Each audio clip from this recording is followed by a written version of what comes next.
Richmond can stand up.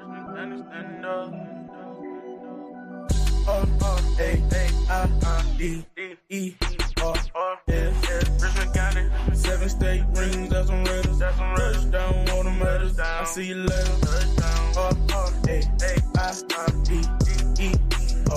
Richmond Raiders. 7 state rings, that's on Raiders. Touchdown, all the matters.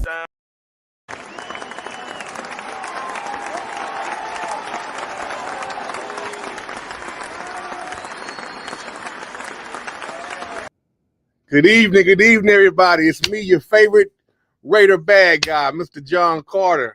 Tonight we have a special guest in the building, Mr. Christopher. I can't say the last name, so I'm gonna ask him to come on. Campo Liata. They call him Coach Campo. He's the offense. He's the D coordinator for the Raiders. Great game. What's today? Saturday. Great game Thursday. I won't say Friday, so bad. But great game Thursday for the Raiders. Beating one of our new rivals, Pinecrest. They've been sorry so many years, but the past few years, they came out rivals somehow. But great game by defense. The offense did pretty good too. I saw some plays being made by some new guys. And the defense was amazing. Lights out. Few turnovers.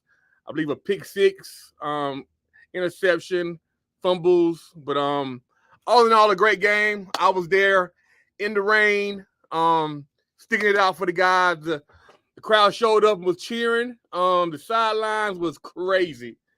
I mean, the atmosphere was just amazing. Anytime you get a chance to come to the game, people, come to the game. Support the guys. It's a difference when the stadium is packed and we are cheering for these guys. I think that they call it the 12th man, the Seahawks. It's really important. The guys feed off of us. So come to the game. All right. Tonight, we got a special guest host. I mean, I'm so nervous. A special guest, Coach Christopher Campo.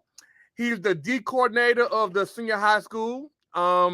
He's the guy who I wanted to bring on here and talk to and let you guys know who he is. He's been a while.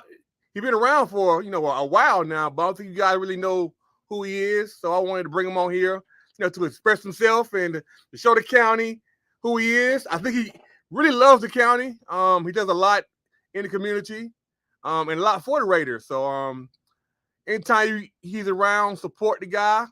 I know he does. He's a mortgage loan also, I believe. So support him doing that too.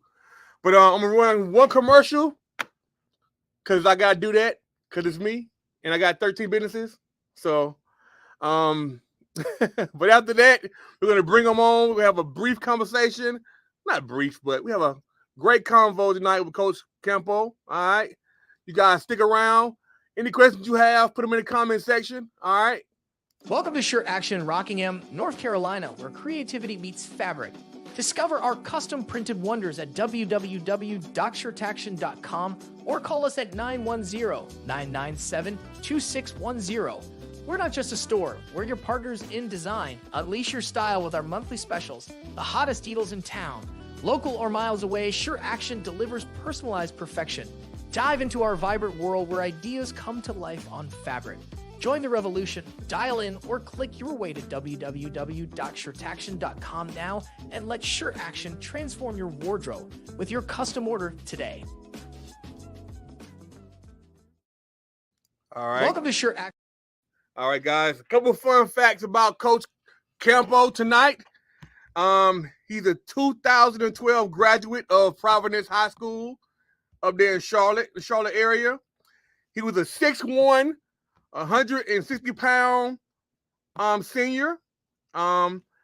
He ran the 40 in 4.9 seconds flat.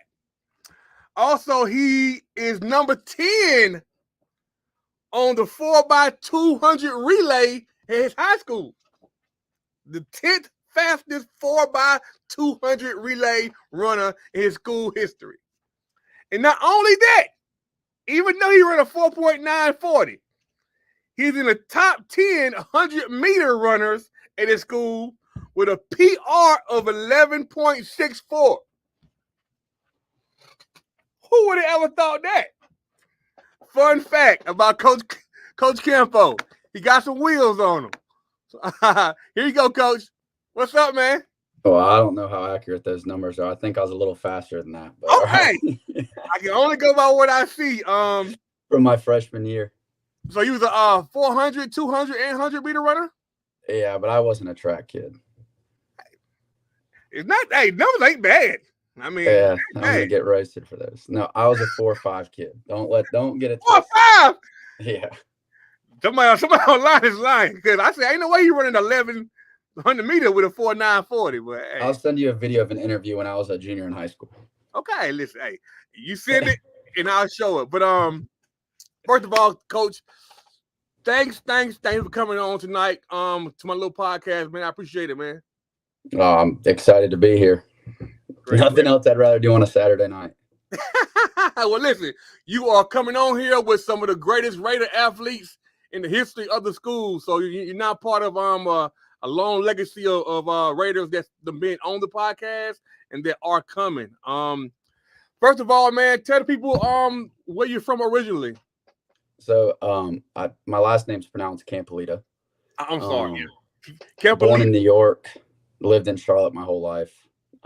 Came to Richmond in the summer of 2016. Coach Castellano and Coach Bordeaux actually hired me to work with the JV wide receivers.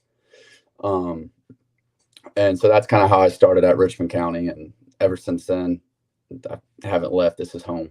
So we are your first coaching job? Yeah. Okay, great.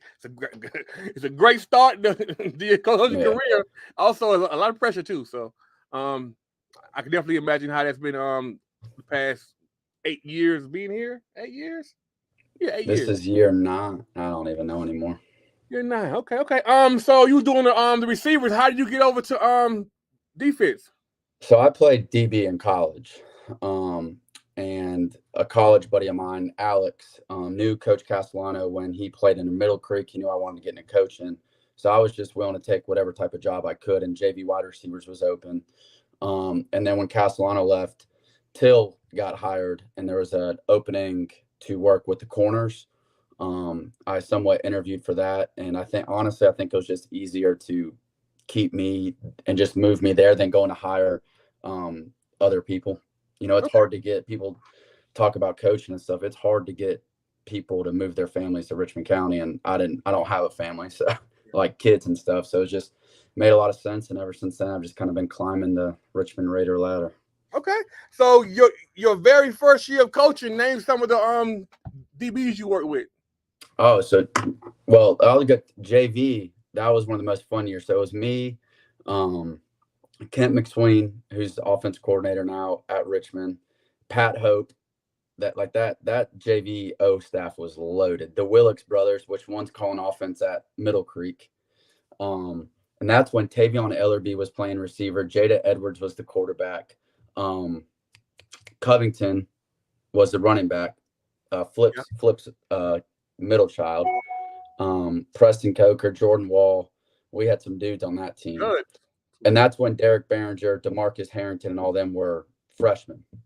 Okay. And they were playing DB for us. So that was my first group of DBs that I had when they were sophomores was Derek, DeMarcus, Zaire Baldwin, and Xavion Lindsay. And then we had like Amarion Brown and Tyreek and a few other kids, but those were the main 4. You know a lot of kids' names. That's good. Yeah. Well, when you stay with the program for 4 years, you remember them. Gotcha. So who was your inspiration growing up playing football? Was it your parents or your uncles or your brothers? Yeah. Are you got siblings? Yeah, I'm one of 7. Ooh. I'm the baby twin of 7. So yeah. My dad was yeah. Okay. There's another one up of me.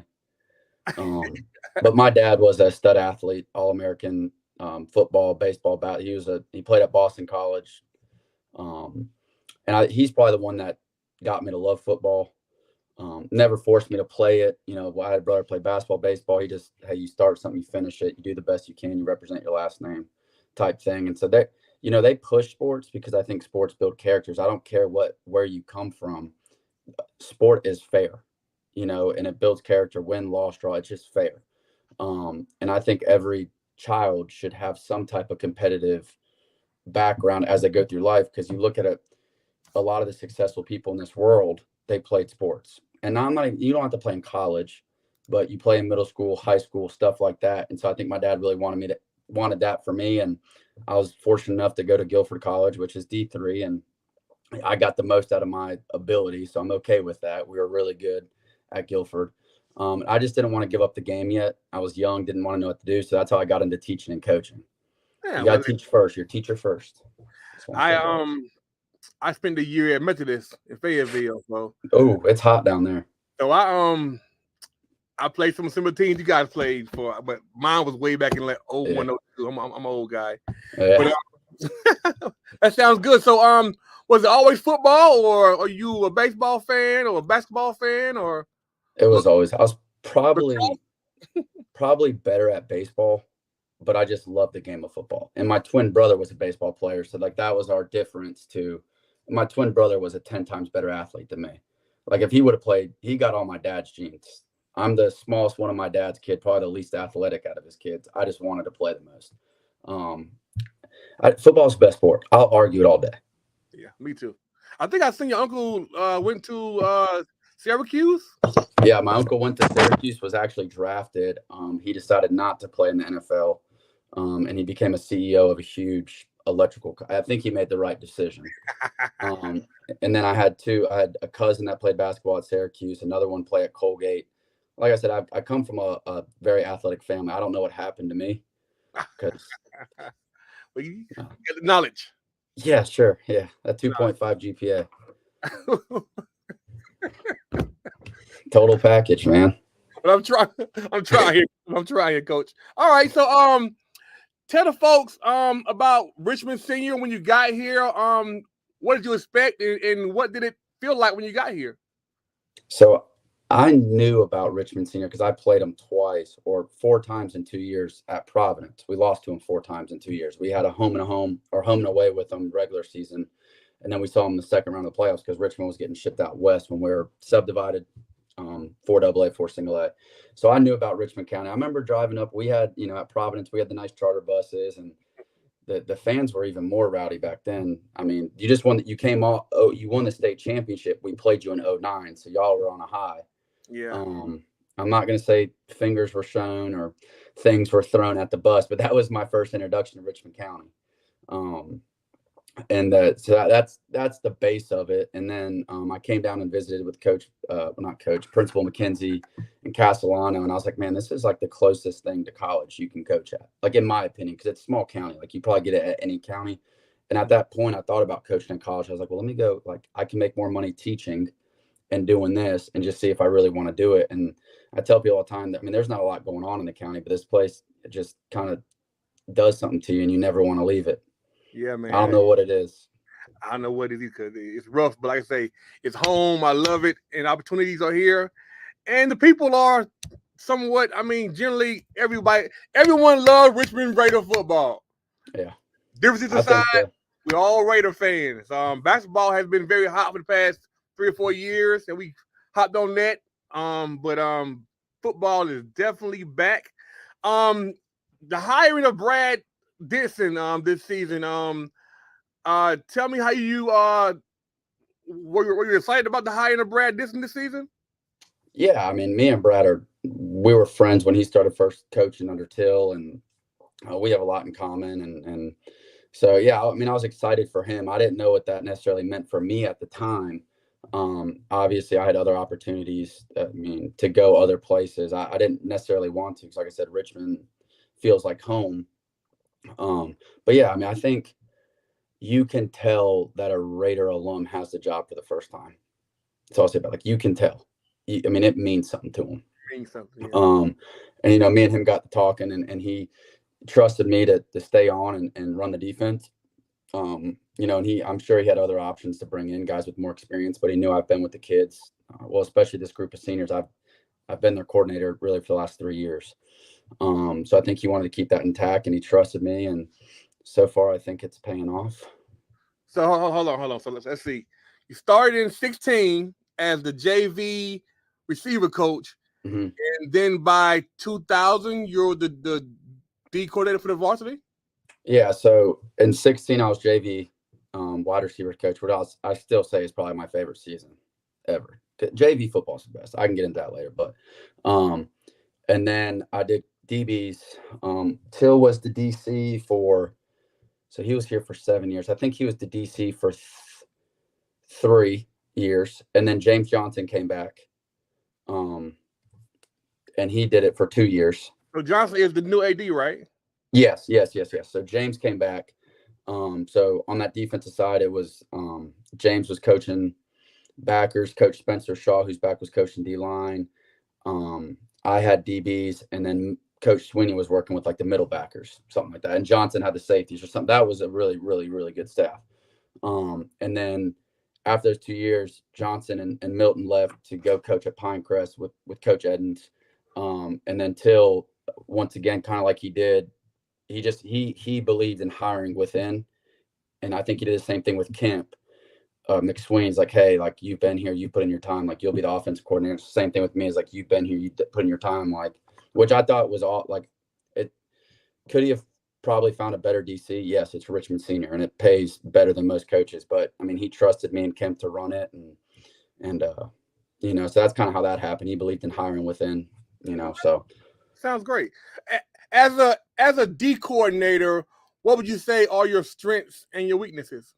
So I'm a back end guy. Like I understand the back end, and I've learned a lot from the coaches I've worked with on the back end. And I've learned a lot in the box. Obviously, when I talk about the box, the linebackers, the D line, I learned that a lot, especially after the last 2 years of calling it, just understanding how important it was. You know, so my strengths are the back end and being able to mix coverages up, understand how to teach it, understand when to take a risk, when not to take a risk. Because I like to keep it simple. You know, the whole thing is, yeah, we have a lot of stuff in our playbook, but if the kids can't process it and they have to overthink it, we're screwed. And honestly, that's what got us against Cardinal Gibbons. In my opinion, on the defense side of the ball, is we came off a short week, and I tried to flood information to kids, and they couldn't get it. You know, if I had an extra day of practice, we could have, and so I had to scrap it on Wednesday, and by that time it was too late. You know, and then Coach Shaw is the co-DC with me, and he's the linebackers coach, and he's really good with the upfront stuff, and we marry it really, really well together. All right. Did you say that? Can you give me an overview of who all helps you on defense and their position? Yeah, so starting with the JV defensive staff, it's Coach Joey English, who's a Raider alum, played football. He does the JVD line. You got Coach Mercer, who's the JV DC and linebackers coach. He was a stud baseball player for Richmond. I don't know if he played football, but he played baseball. And then you have Snap, Coach Byers, who's a Raider alum. They handle the JV defense. And on varsity, so at corners, you have Marcus Ellerby, who I've heard could argue is one of the better football players. It's my greatest Raider athlete of all time, but go ahead. I've heard, and you can, I've heard. So he works with corners and DBs, and I work with corners and DBs with him. And then you have Coach Tavon Jones, who was an O lineman here at Richmond, he's been coaching the D line. This is his 3rd year, and he's a super stud of a coach. Like, he could go anywhere and call. He's one of the smartest dudes I've ever been around. So he does the D line, and the best thing about that is he's had that group since he's kind of taken over that role, and I think everyone can see how much better that group's getting from their freshman year to senior year. And then Coach Spencer Shaw works with the inside backers. So he's a Charlotte boy too. He's from East Meck and Butler and back to East Meck. You have to add, he's one of those transfer kids in Charlotte. He's a stud. He was the DC at Montgomery Central. Coach, and he was with Richmond with Till and Johnson and all of us. He left to go to Montgomery Central, be a DC. That was Brad's first hire back, was to get him. He runs the weight room, stud in the weight room, and does the linebackers. And like I said, co-DC, me and him game plan a lot together. And then Coach Dennis, he's from the western part of the state, but I think he played at Richmond. I don't know. He's a big dude. He's a bad dude. He coaches outside backer. He coaches arguably the best player, best defense player in the state of North Carolina. I'll argue that. Me too. Now, On defense, we all know the names of the linebacker. We know Spencer, we know Morgan, we know Parsons, we know Covingtons, we know Crumps, we know we know Gerard Cook. The D linemen do not get enough credit, in my opinion. Yeah. Can you name some of them guys so they can get some credit too? Yeah, so Zach Gardner is a 3-year starter for us. Love that. He looks just like Joe with the mullet. Yeah, I love that. Call him the Bash Bros. They're brothers. He's a stud D lineman. He's a monster for us. I want to say he was an all-conference kid last year. I can't even remember. I feel like I'm getting old. He's a stud. He's the leader of that group, in my opinion. And then you have Tate Simpson, who's a senior, big number 55, monster. I mean, that kid is a freak athlete, strong as an ox. Like, for his size, the way he can move, and the snaps, people can say, "Oh, it was raining." Like, no, like our nose guard was whooping that center. I don't care what anyone said. Like, when that big boy lines up in front of you and you don't look like him, and you've been watching tape, that causes some issues. And then right behind him is Big Monte, and he squats like 550 pounds or something like that. He's a junior, so he's coming back for us. Jordan Hamilton is a junior also. He starts at the end also for us. We're 3-4. He's a great player. And then we got Wilson, number 54, junior, really, really good player. And those are kind of the guys that rotate in the most, those 5 or 6 guys. Yeah, I think those guys don't get nowhere enough credit because that front line is where it all starts at. Oh, yeah. So let's talk about these linebackers, man. Like, listen, to me, this might be one of the best core in the history of the Raiders. In my humble opinion, we have across the board is some mean guys, man. Some mean, dirty motors. They're always going full speed. I think Kamari has raised his game to a whole nother level this year. Joe is always consistent in whatever he does, and Teran just a freak athlete. Yeah. Get to the ball, guys. Speak about the linebackers for a second. So I'm not going to say they're one of the best groups ever, because I'm not here to make the Raider faithful that played in the 80s, 90s, and 2000s mad. I'm not doing that. I'm not going down that. But I'll say this. Before the transfer portal, 3 of those kids are multiple scholarship offer kids. That's Teran, Joe, and Kamari. I mean, Kamari had 17 tackles the other night. But here's the thing. Kamari and Joe have been starting on varsity since they were sophomores. You know, we threw them in the fire, and we took our lumps over the last 2 years because of it. Yeah. Kamari is a freak in the terms of when he wants to be, and he knows what I'm talking about like that. Joe is the brains. Joe is the smartest linebacker that we've had since I've been here. It's year 9. And he's also a physical, mean. You would never know it off the field, but he is a mean SOB. He's about, I guarantee there ain't too many people in that locker room that would fight him. I'll put it that way. One of them that would be Teran Spencer, who is just a humble, he's a freak. When someone runs speed option at you and he tackles both of them, he's a freak. You know, and Pete, like, so Kamari and Teran cover up. And then Za Martin, he's a senior too. He's been with those guys. He had his best game the other night, just doing what we asked him to do. And he actually plays probably the hardest position on our defense, the Sam backer, the outside backer. We ask him to do the most. He has to be in pass coverage, but he has to do it all. And he's a really smart kid. I mean, he's having a really good year. But Joe allows us to, I mean, against some teams, even against Pinecrest and 71st, we give a call and Joe has complete freedom to check us out of it based on what he sees, based on what we scout. Same thing with 71st or Mars. Like we have the game plan. We tell him the keys, the point of emphasis, and we give him checks. And if he sees something, he's the voice on the defense. When he says something, everyone just echoes it. And that really allows Kamari and Teran, and they could do it too, but they are allowed to play free because of Joe Parsons. Just go get He's smarter than me. Joe is. That's great.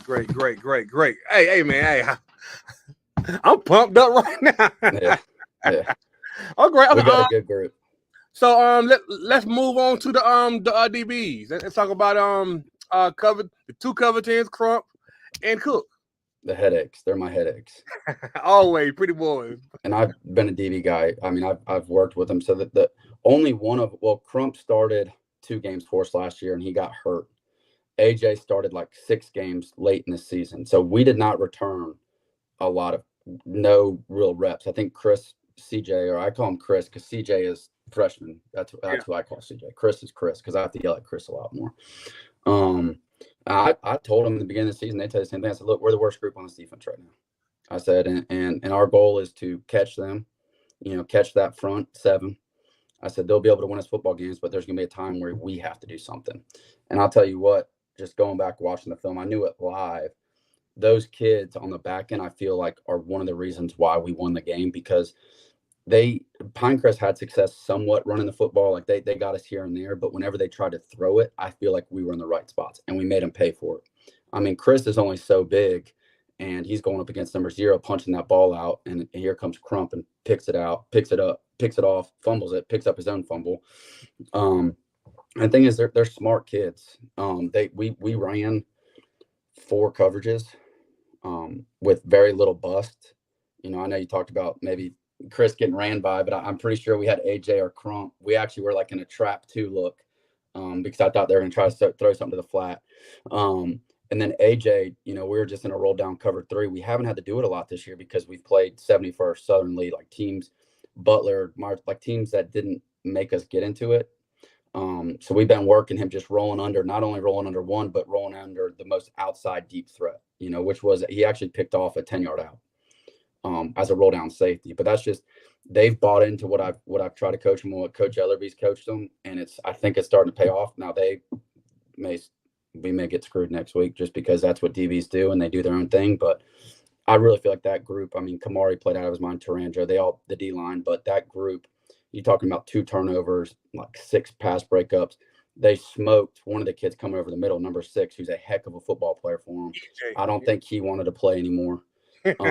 That's just my opinion. I mean, he got smoked kind of, and he, like, the kid's a stud football player, so that may not be the point, but it didn't go back to him, and they hit him good. It was clean, and they're thumpers back there. They ain't that big, but I'll tell you what, they'll try to knock your head off and they'll sacrifice their head while doing it. Well, listen, definitely, on the outside looking in as fans, we know that our pass coverage has been our weak spot, but they're definitely growing and definitely doing their thing. One point that I have to say that, we as fans always got something to say about the coaching. I mean, we armchair coaches. I've noticed. I got fired after my first year being the defensive coordinator via Facebook message by a fan, so we're good. So over the years, it's been a thing among fans that Coach Campo doesn't teach corners to look back and find the ball. Now, I asked you that years ago, and you told me the right response. So I defend you. So coming from your mouth, can you tell these people what our DBs are taught when the ball's in the air? All right, I'll argue this to death. First off, they can't really be saying it this year because we run a lot more zone coverage. So we're playing top down on stuff. When you play zone coverage, you play top down. When you play press man, you're not playing top down. In fact, a lot of times you're chasing. I mean, that's just the reality of it. The hardest ball to complete, and I'm about to get on a heater here. The hardest ball to complete in high school football is the fade. It doesn't matter because the quarterback has to catch it. He has to hold it for 2.5 seconds.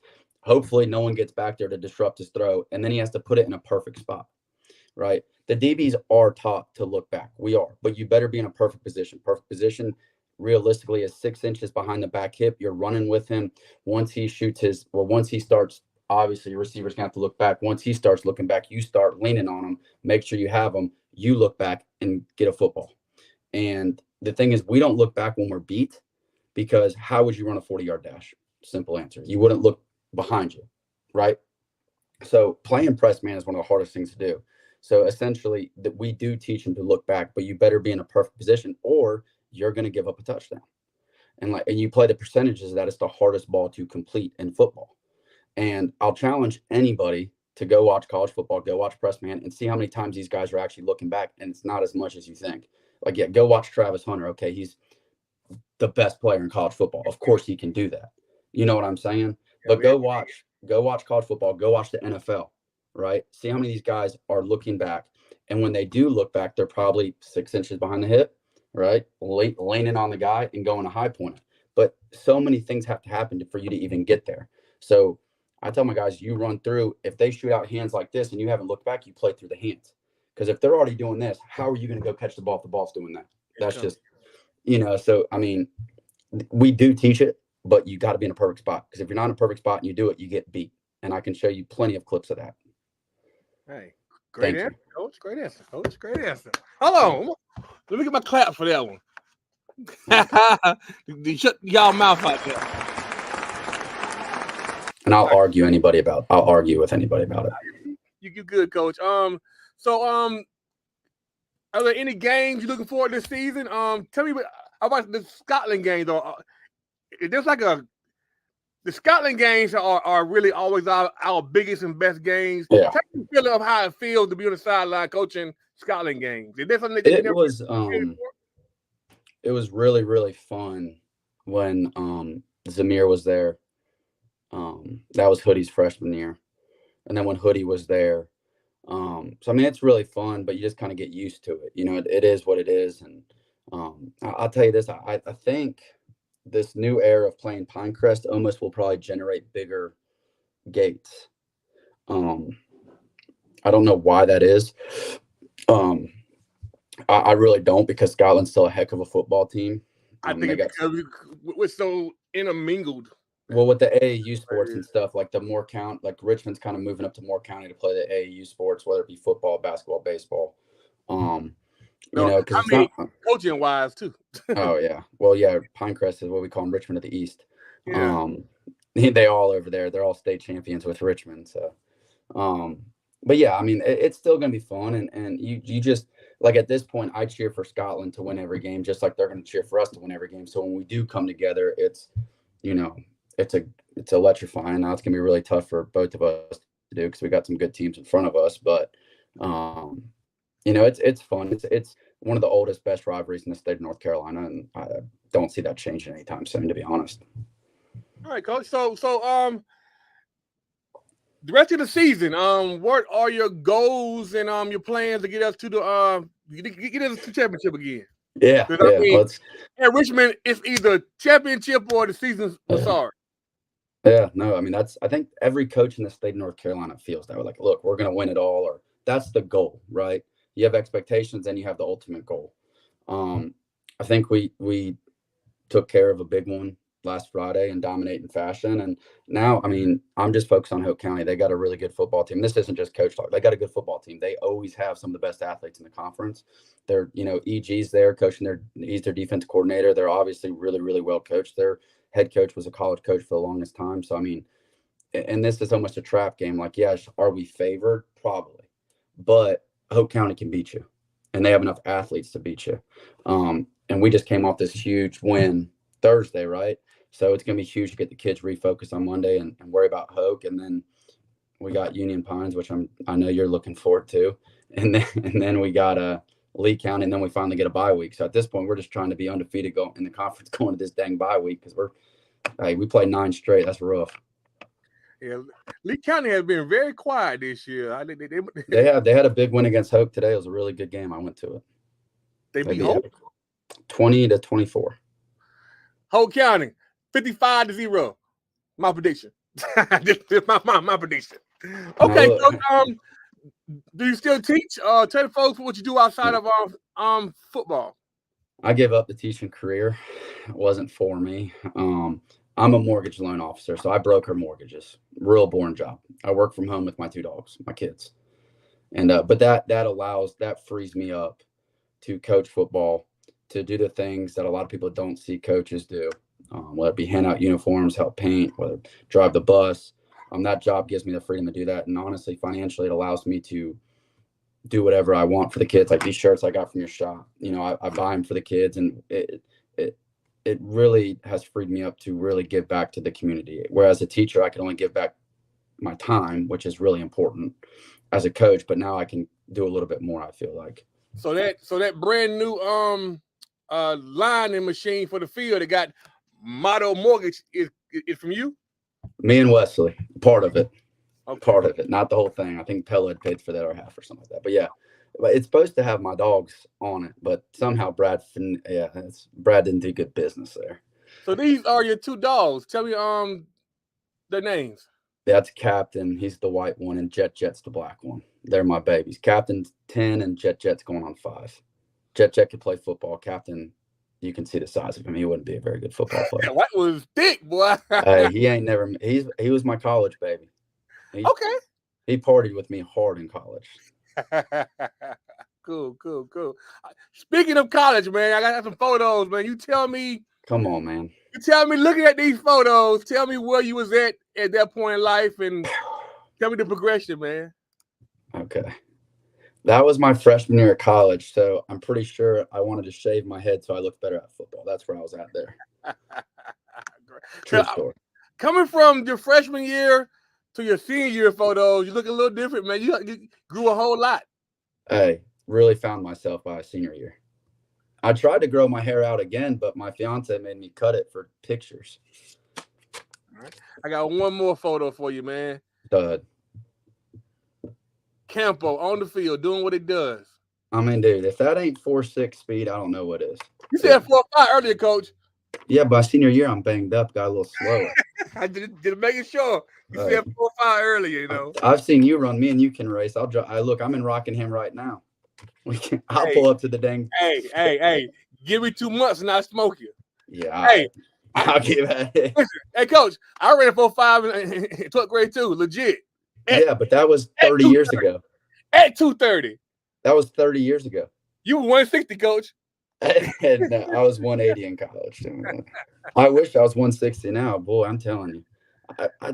I learned about Southern cooking when I moved to Richmond County.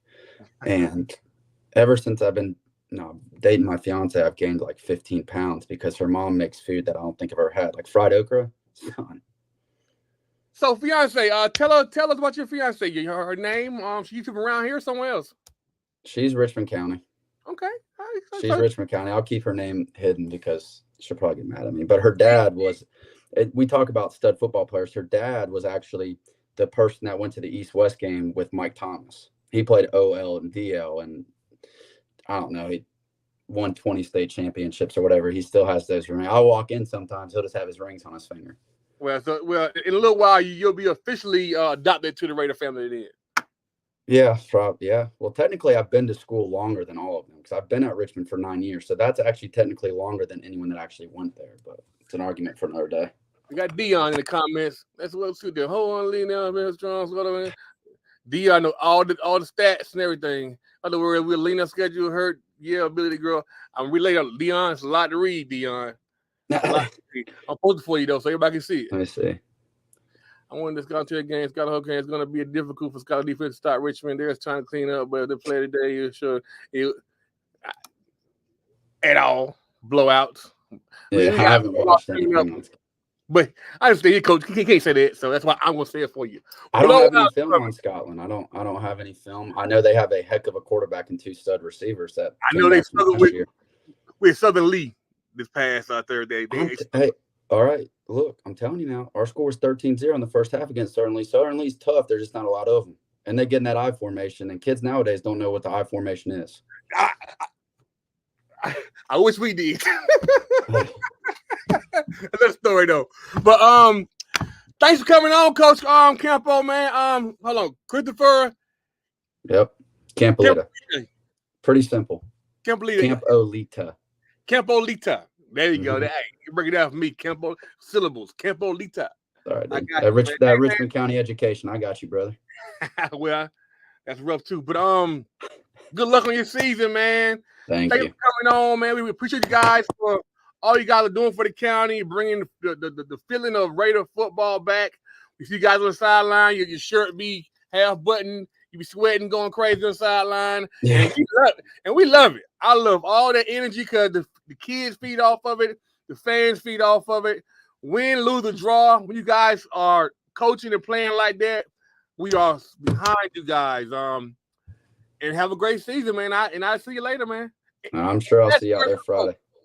You said what? Any last words for the folks? No, go Raiders. Go Raiders. Pack the stands, y'all. Pack the stands. All right, Coach. Please. All right, y'all. That was Coach Chris Campolita. All right. I got it. Get some clap for Coach Campo, man. Really good guy, man. Coach been coming by buying shirts for years. He was stopping by the restaurant supporting. He's a really good guy. I'm proud of all his accomplishments and whatever he can do in the future. I'm sure that the Raider isn't going to be his last stop. He's a pretty young guy, so I see great things in his future. All right. So, guys, great show tonight. We learned about Coach Chris, his past, what's going on. And any questions, you guys, about our Raiders? Listen, we look so good Thursday. Ooh, wee! Fine, Chris. You all right? You okay? We back. Raider football is back, guys. I'm about to get up out of here. Thank you for joining us on this episode with Coach Chris Campo, the D coordinator to your Richmond Raider football program. It was a great time getting to know Coach and his thoughts about, Raider defense and the history of Raiders football and the future of Raider football. All right? You guys be blessed. Carter is out of here. Play a little music. I'm going to sleep. I'm tired. Quarter mil. Yo, Rich.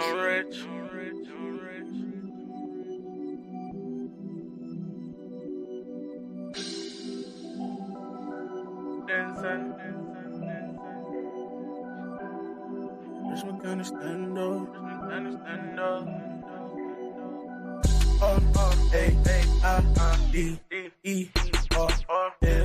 Richmond County, 7 state rings, that's on Raiders. Touchdown, all the matters. I see you later.